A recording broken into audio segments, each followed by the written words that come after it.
This is Caution Kasim Ruffin, and you're listening to Four Corner Pandemonium.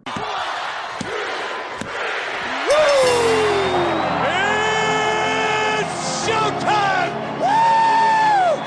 Rest in peace. Welcome to Four Corner Pandemonium. I'm your host, Jay Will, the voice of independent wrestling. And today we have a special bonus episode. We have Caution Kasim Ruffin. How are you doing today, bro? I'm doing very good, man. I'm glad to be up here with you, man. Hey, just give a short bio, tell everybody who you are.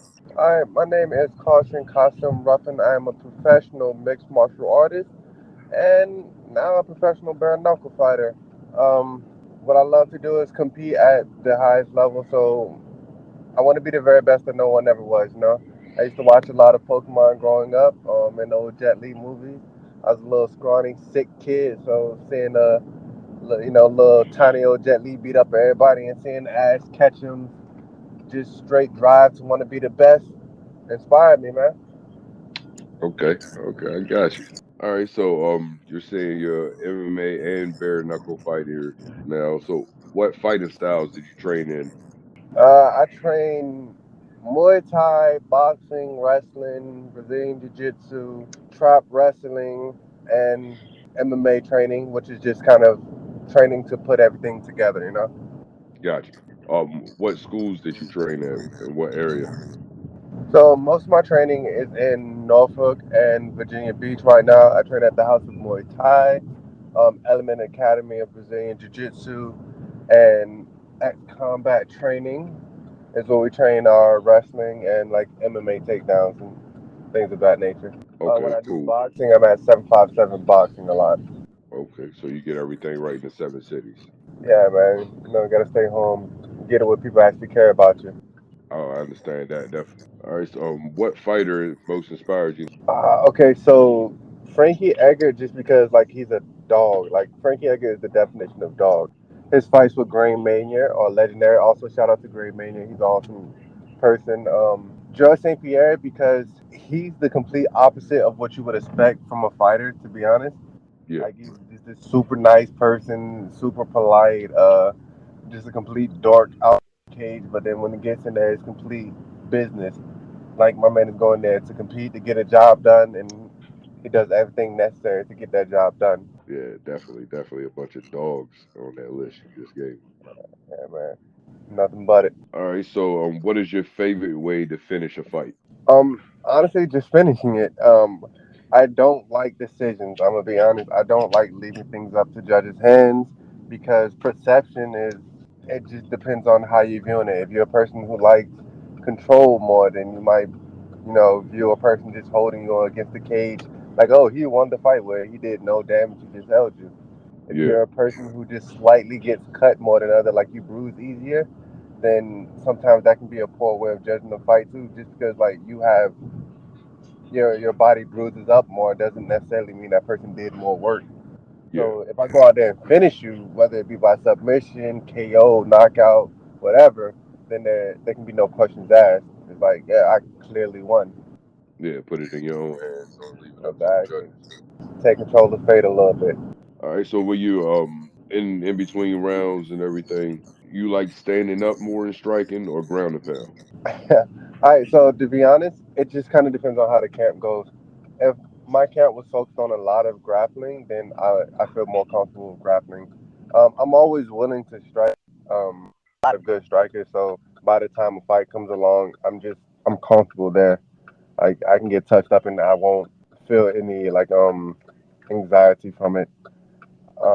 But the same thing can be said with grappling. It just as I'm progressing in this field and in my career, I'm realizing that it's just all about your training.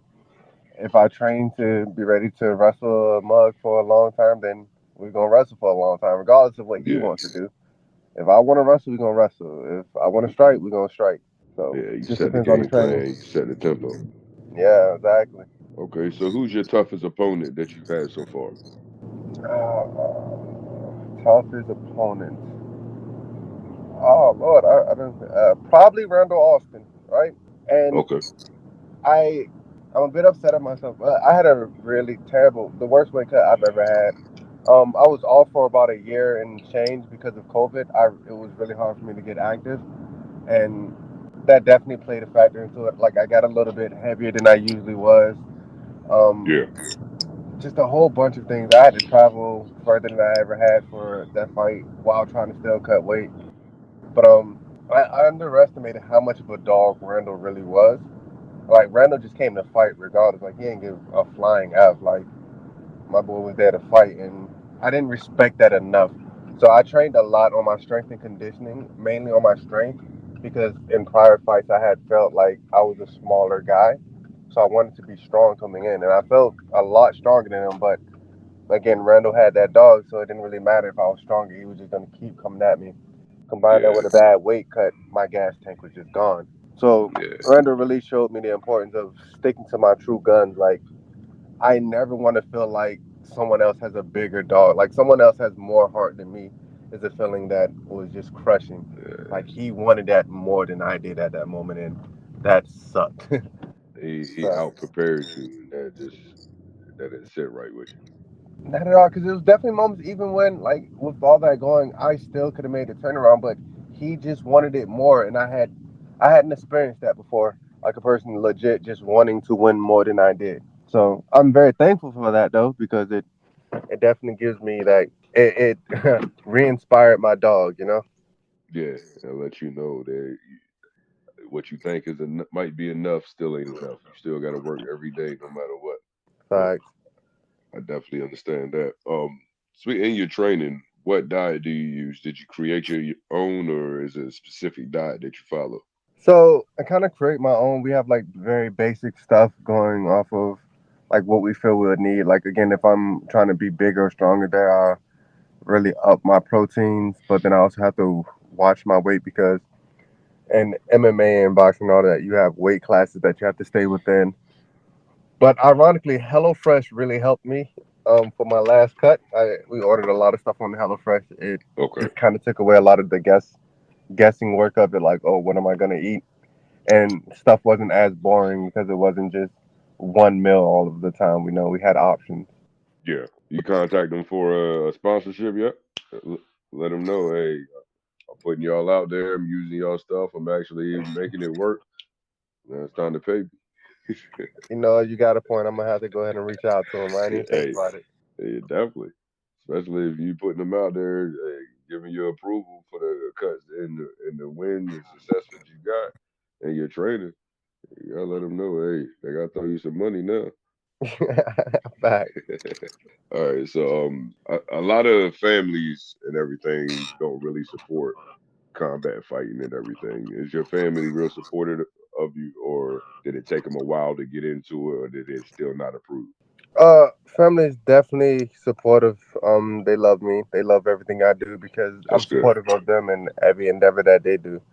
Like if they have something going on, I try to be there as much as I can. That's what's up. That's good. It's So great vice to versa. do it, especially doing something like that. It takes a toll on your body and your mental a lot of times with doing training, cutting weight, trying to gain weight, and trying to train different styles and everything. You need all the support that you can. And it's not Amen. easy when your family don't really support your way of life and everything. So that's what's up that you got that support. But what does it mean to you to be a fighter? It means to be someone who's just not gonna stop. Like like every time I go in there, I kind of prepare myself mentally just a little bit to like, yo, if I die, I'm fine with that. Like I'm out here going after the thing that I want to go after. I want to push and challenge myself, and that's what I'm doing. Like I'm setting that example. So it means that I'm going out to push to become the best version of myself that I can be, and that's what it means to be a fighter. Like, That's yeah, what's up. going out giving my best. Always doing what you got to do, giving 100%, 10% is 110 in you or not. You're gonna give it regardless. Right. Who's your dream fight between you and who? Dream fight, dream fight. Ooh, I. That's a hard one. That's a hard one, man. Yeah. If I could have like a legend in their prime, BJ Penn, Okay. because he's a Dog, like it makes no sense how that man moves. Yeah. Would you get in the Uh, ring with Anderson Silva? I mean, so there's definitely weight classes, but I mean, fuck it, sign me up. Yeah, I was about to say, hey, And just that a paycheck's dream good fight. enough. Ain't got to be your weight class. It's just somebody that you want to get in there with. Hey, Oh, that's the case. Hello Then go Fresh ahead, might give me. make you let you get the weight. Hey, look, go ahead, give me Mike Tyson. I Let me know get that's Big right. George Foreman. He said, if Um, you're gonna get knocked out, you're gonna do it right, right? facts, facts, facts. I got you on that. Where do you see yourself in So fighting in also give me 5 years? CM Punk. Go ahead and give me CM Punk. Oh man, you know what? Now that one right there, at whatever weight class he's at, I got you on that one. Facts. I've seen his performances. I wouldn't say the same with Brock, but CM Punk, I definitely got you on that Man, Brock, look here. Just give me a little bit of TRT, some one. EPO, and I'll be ready. Yeah, yeah, you definitely gonna need some help on that though. Definitely. Where do you see yourself in 5 years in the fight biz? 5 years, honestly, I'll be close to retiring. My gym will be up and running. I have a couple of different centers out in Portsmouth, and Okay, hopefully all out throughout the 757, really focusing on health and fitness at like lower income areas. Um, yeah, just kind of building the community of martial arts in the area of the 757 and in Portsmouth especially. I have a couple of promotions and shows going on so that people can have an avenue of like, oh, I'm training this, I really like this, and I want to pursue a career in this, and we'll provide that entire service. We'll help you chase after your dream and achieve it. that's what's up. That's what's up. I got one of my close friends from growing up. I'm from the Eastern Shore of Virginia, so one of my friends is over there. I think he lives in the Petersburg area. I'm right, not really sure, but I know he has a workout plan and a company that he's going to call him Mr. Pains and Gains. He's all over the internet and everything, helping people and doing workout plans and all that. So I might can definitely link you up with him and everything. So if you ever need a training partner or something like that, I know he's down. Most definitely, most definitely. Okay. All right. I know we initially met at a wrestling event in Hampton, Virginia. Next up, pro wrestling. Shout out to them. Hey, yo, the show is fire. Yes, it definitely was. It definitely was a fire show. Um, how big of a wrestling fan are you? So I was definitely that kid that grew up watching wrestling with his pop. I used to sneak downstairs to watch it because it was past my bedtime and some more. Yeah. So, uh, a huge wrestling fan.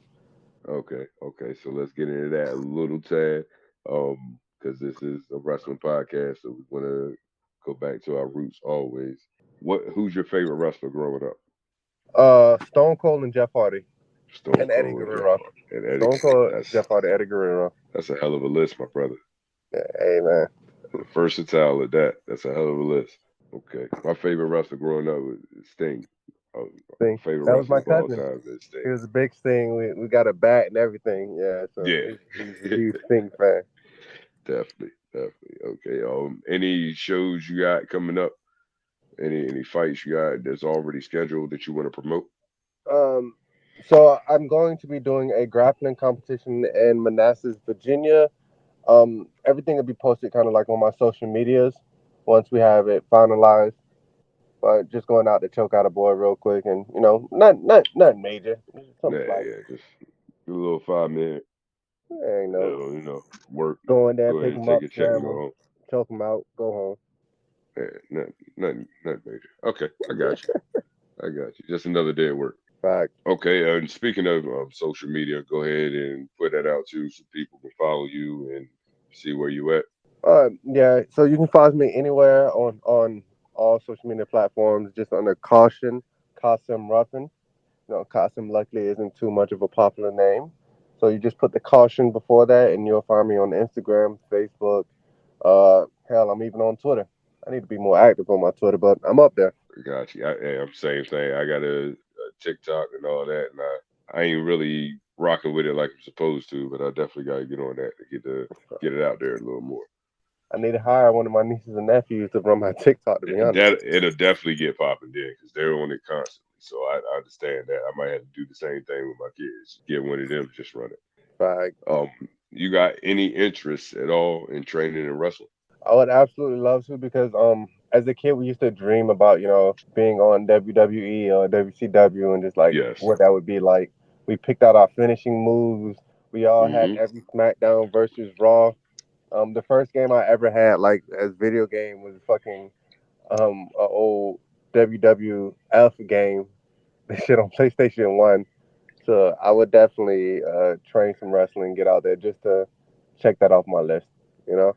I'm pretty sure after this goes out, might be a couple of wrestling schools in the area that might reach out to you, or I know it's plenty in the area that you can reach out to. It's nothing but to do it. Go ahead and make it happen. Facts. Nothing to do it but to do it. Yep. Hey man, I very much appreciate you. Giving me the time to put you out there on this platform and let people get to know you a little more. I appreciate your time and everything and your support. And I just want you to have a great day, have a great career. Thank you, man. Thank you. I really appreciate that. I appreciate you having me on, man. It was awesome. No problem. Hopefully, the next time I'm over in that area again at a wrestling show, you might be there. I definitely will, man. Got to bring my All right. nieces and nephews. Oh yeah, get them started while they're young, Facts. so they can go and get their finishing moves down. Exactly. All right, bro. Appreciate it. You have a good day. You too, man. Be easy. All right, you too. Thank you for listening to Four Corner Fandemonium. Make sure to follow for upcoming shows and also follow Caution Kasim Ruffin on all social media platforms. And always remember, Reach for the sky, boy.